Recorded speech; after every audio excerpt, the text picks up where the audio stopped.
Fundação Mahen husu governo precisa reforma membro PNTLI, nebe tama unidade reforma, onde halo fale recrutamento fon, no nebele força instituição PNTLI.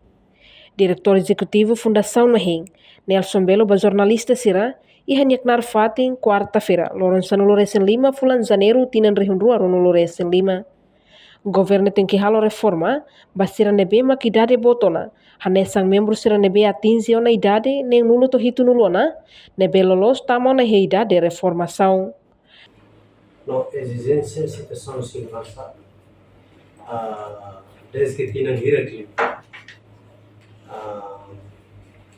a tudo que precisa reforma instituição. Reforma será maka primeiro momento a revisão do estatuto PNTL para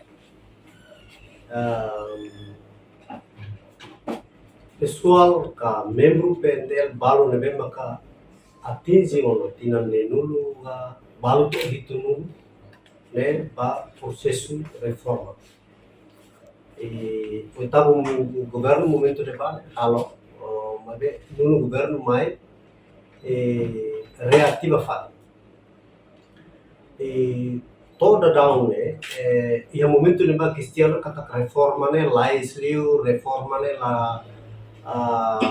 la cria condição mabe agora tu tinan nulu governo assumiu tinan rua kita atama batina rua espera kata processo sira nebe maka reforma mekanismo reforma nia ba buat nebe maka ita bolu reforma digno ne kita espera governo prepara se to agora cidade prepara então exigência sira anessa instituição laran exigência segurança e a segurança nacional nia precisa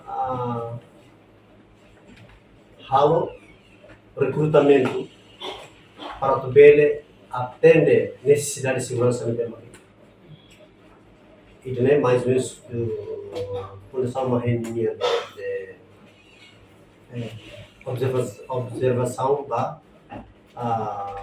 polícia ne mesmo que ulo reforma depois reativa fale e custo para a tu pressa fale polícia sira ne mesmo que a condição saúde lá dia e hamos bet